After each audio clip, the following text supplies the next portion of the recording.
Recuerdos de Buenos Aires, de Esteban Gonet.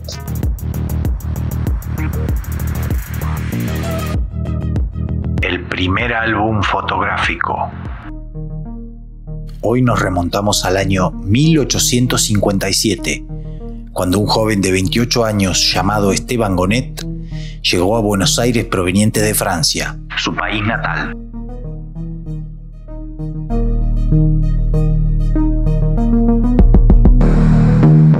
A su arribo a la Argentina, se desempeñó como agrimensor y fotógrafo.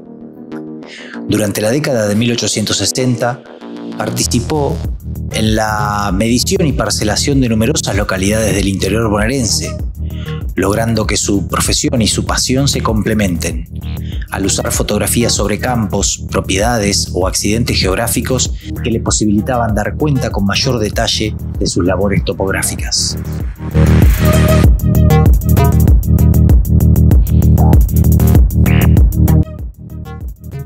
Desde que llegó a Buenos Aires, y durante poco más de una década, Gonet se encargó de realizar tomas urbanas y rurales, estableciendo una innovación en relación a la práctica fotográfica vigente, más inclinada al retrato que a las vistas y a los paisajes. Esta modificación comenzó en la segunda mitad del siglo XIX y obedeció a varios factores, entre ellos una serie de cambios en el procedimiento y la tecnología de fijación de imágenes, tales como el abaratamiento de los costes de producción y reproducción.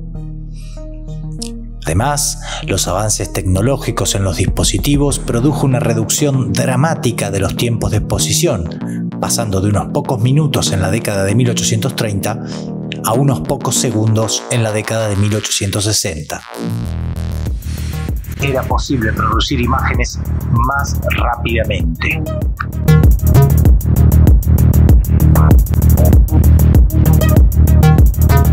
Este factor, junto a una modificación de los aparatos que los vuelven más livianos y transportables, permite precisamente que los fotógrafos puedan salir al exterior a efectuar tomas al aire libre. La fotografía sale así del estudio del artista y se posiciona en el espacio público. Estas son las razones materiales que permiten a Gonet crear el primer álbum fotográfico de Buenos Aires, el cual es editado en 1864 en su Fotografía de Mayo.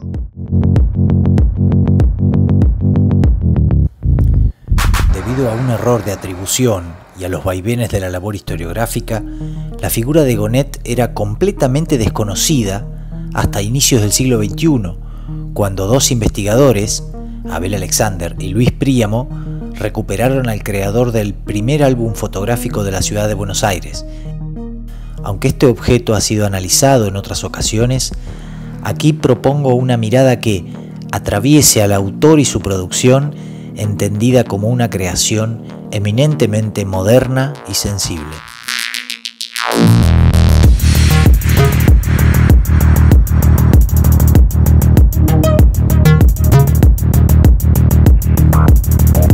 Como ha señalado Abel Alexander, es evidente que Esteban Gonet estructuró la organización de este álbum sobre la base de los progresos edilicios y urbanísticos de una Buenos Aires que ya era señalada como una de las grandes capitales del continente, y en tal sentido apuntó su cámara hacia aquellos edificios emblemáticos, tanto públicos como privados, que otorgaban identidad y prestigio a la ciudad en un innegable discurso visual vinculado al progreso.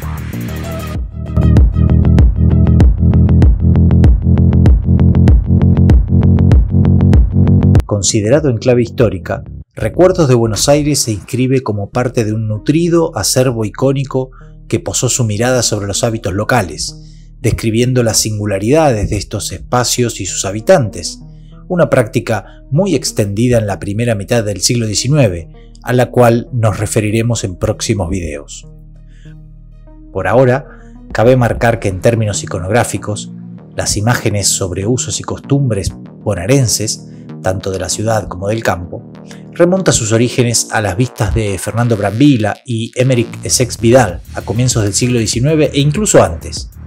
Dicha perspectiva se extendió durante la primera mitad decimonónica, tanto en pinturas como en litografías, por autores como César Hipólito Bacle, Raymond Montmoisant, Charles Pellegrini, Jean-Léon Pallier y Prilidiano Porredón, entre otros.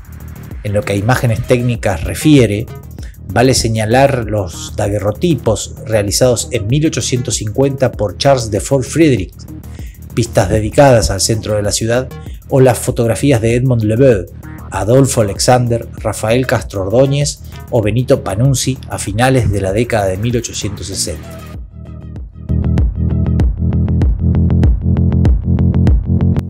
Sabemos que las imágenes, por definición, nunca son inocentes ni del todo transparentes, sino que esconden intenciones y operaciones que pueden expresar otros significados, ocultos a simple vista. Si nos adentramos en los posibles sentidos de este compendio fotográfico, podemos ver que Gonet, más allá de mostrar los adelantos de una Buenos Aires moderna y renovada, también alude metafóricamente a la ciudad como sitio de encuentro, relevando espacios de convergencia social tales como la plaza, el mercado, la calle o la iglesia. Con su elección de mostrar estos lugares, el autor jerarquiza los intercambios que allí acontecen, aludiendo a lo social directamente, pues es allí donde se manifiesta y expresa. En otro orden, es posible advertir que este álbum condensó también otros sentidos, más políticos si se quiere. Veamos un ejemplo encarnado por la Plaza de la Victoria, la toma más recurrente de todo el álbum.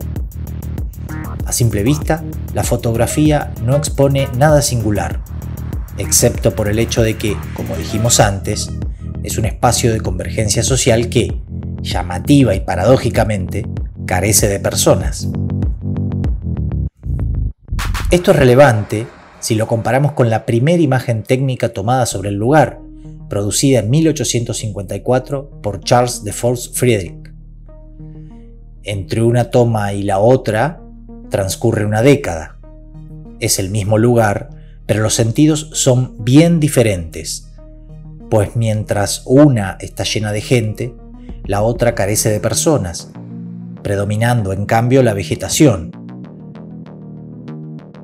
Pero lo interesante del caso es que para explicar esta variación iconográfica, que comprende ausencia de personas en las fotografías de Gonet, nos puede servir una afirmación realizada por un personaje muy singular y que remite directamente al sentido social que debía adquirir la plaza para la comunidad.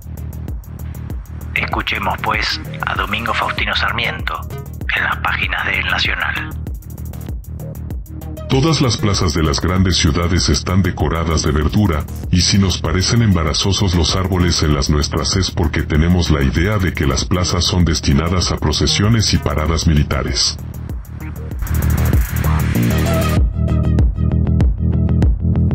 Lo que esta comparativa nos permite ver es que las iconografías pueden mostrar no solo lo visible, sino también las imaginaciones de una época. Se trataba, recordémoslo, de momentos en donde se gestaba un nuevo modo de concebir la vida en sociedad, deplorando la aglomeración de personas y los tumultos, por remitir a un antiguo orden considerado depositario de la barbarie. En definitiva, estas fotos nos muestran que una nueva sensibilidad estaba en marcha. Para finalizar, sobre el álbum de Gonet, podemos sintetizar, permítaseme aquí el anacronismo, que fue una suerte de multitasking de entonces, ofreciendo numerosas vistas sobre la ciudad a aquellos que podían tenerlo en sus manos. Permitió así capturar aquella ciudad moderna desde su sentido maestro, la vista. En el próximo capítulo veremos unas pinturas muy interesantes que nos permitirán adentrarnos aún más en estos hábitos del sentir y el pensar de una sociedad en el pasado. Seguiremos indagando en la historia, el arte y las sensibilidades. Y si te gustó el video, no olvides dejar tu like y compartirlo entre tus contactos. Si aún no lo hiciste, te pido que te suscribas. Es gratis y me ayuda muchísimo a poder seguir produciendo, a pulmón, esta clase de mini documentales. Nos vemos en la próxima entrega. Que tengas un excelente día.